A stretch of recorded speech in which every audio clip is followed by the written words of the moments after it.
परिचय। नमस्कार दोस्तों, आपको अपना television, fridge, DVD player, video game, computer और फैक्स मशीन चलाने के लिए किस चीज की जरूरत पड़ती है? हाँ, विद्युत की। विद्युत सदैव ही हमारे आसपास उपस्थित रहती है क्योंकि यह प्राकृतिक रूप से विद्यमान है। उदाहरण स्वरूप, बिजली का चमकना धरती और बादलों के बीच इलेक्ट्रॉन का प्रवाह है। आइए इस पाठ में विद्युत के बारे में विस्तार से जानें।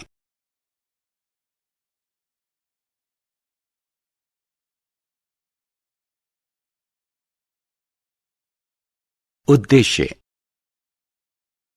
इस पाठ के अंत में आप निम्न करने में सक्षम हो जाएंगे: विद्युत को परिभाषित करना, विद्युत धारा और आवेश के बीच संबंध स्थापित करना, दो प्रकार की विद्युत की पहचान करना, विद्युत चालक और विद्युत रोधक को परिभाषित करना।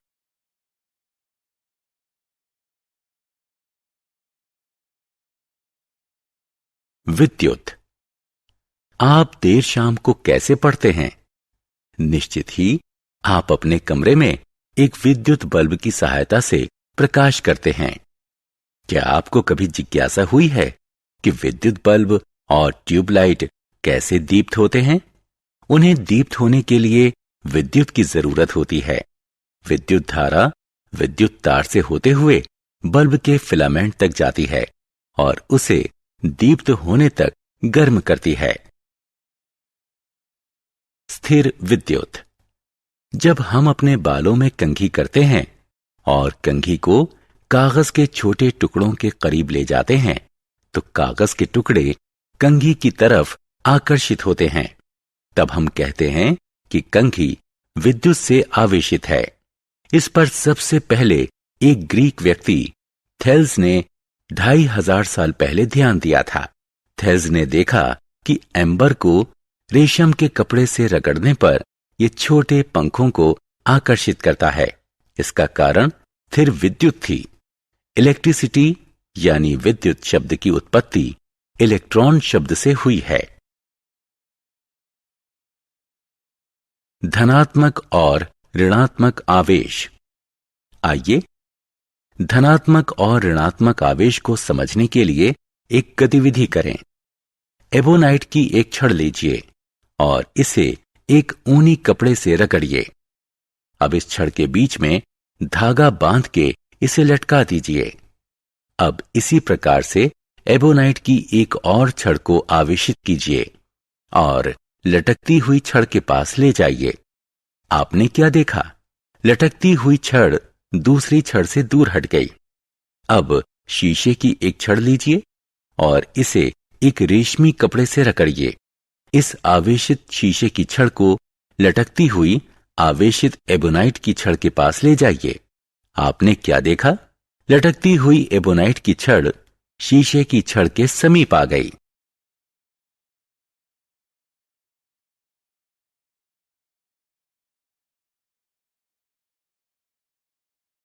धनात्मक और ऋणात्मक आवेश।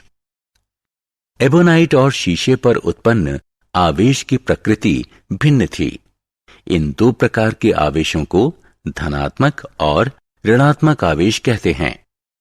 धनात्मक आवेश को धन के चिन्ह यानी प्लस से प्रदर्शित करते हैं और ऋणात्मक आवेश को ऋण के चिन्ह यानी माइनस से प्रदर्शित करते हैं। सिर्फ मान्यता के लिए शीशे पर रेशम के रगड़ने से उत्पन्न आवेश को धनात्मक मानते हैं और एबोनाइट को ऊनी कपड़े पर रगड़ने से उत्पन्न आवेश को ऋणात्मक मानते हैं। पहले की गतिविधि के आधार पर हम कह सकते हैं कि समान आवेश एक दूसरे को विकर्षित करते हैं और असमान आवेश एक दूसरे को आकर्षित करते हैं। विद्युत धारा। हमने अभी विद्युत आवेशों और वो एक दूसरे पर जो बल आरोपित करते हैं उसके बारे में पढ़ा। हमने जाना कि आवेश दो प्रकार के होते हैं, धनात्मक और ऋणात्मक। जब आवेश एक पिंड से दूसरे पिंड में स्थानांतरित होते हैं तो हम कहते हैं कि पिंड आवेशित हो गया है। गतिशील या प्रवाहमान आवेश विद्युत धारा का निर्माण करते हैं। एक विद्युत धारा ऋणात्मक आवेशी इलेक्ट्रॉनों की गतिशीलता से बनती है। इलेक्ट्रॉन का प्रवाह हमें विद्युत प्रदान करता है। विद्युत धारा को एमीटर से मापा जाता है। विद्युत सेल। ड्राई सेल बैटरी का प्रयोग टार्च या रेडियो में विद्युत के स्रोत के रूप में प्रयोग करते हैं। सभी बैटरियों में प्लस और माइनस निशान लगे 2 टर्मिनल होते हैं।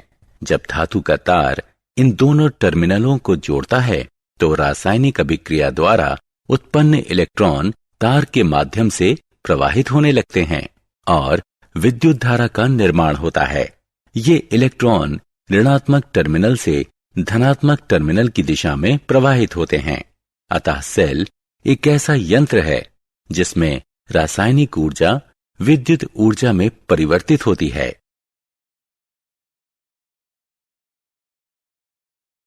विद्युत चालक और विद्युत रोधक। कुछ धातुएं विद्युत धारा को स्वयं से प्रवाहित होने देती हैं, दूसरी ऐसा नहीं करती। जो पदार्थ स्वयं से विद्युत धारा को प्रवाहित होने देते हैं उन्हें विद्युत चालक कहते हैं। लोहा, तांबा, ब्रास, एल्यूमीनियम, चांदी, स्वर्ण, ग्रेफाइट इत्यादि धातु विद्युत चालक हैं। वो पदार्थ जिनसे होकर विद्युत धारा प्रवाहित नहीं होती उन्हें विद्युत रोधक कहते हैं। विद्युत रोधक को विद्युत का कुचालक भी कहते हैं। कागज, लकड़ी, प्लास्टिक, कपड़ा, रबड़, अधातु पदार्थ विद्युत रोधक हैं। पेंसिल की लीड ग्रेफाइट से बनी होती है। ये कार्बन का एक रूप है। यह अधातु है लेकिन विद्युत चालक है। कोई पदार्थ विद्युत का चालक है या नहीं इसका परीक्षण किया जा सकता है। दिए गए पदार्थ को एक विद्युत परिपथ की 2 खुले हुए तारों के बीच रखिए। इन दोनों तारों के मुक्त सिरों को पास लाइए और दोनों को एक दूसरे को स्पर्श करने दीजिए। यदि बल्ब दीप्त हो जाता है तो पदार्थ विद्युत चालक है, अन्यथा यह एक विद्युत रोधक है।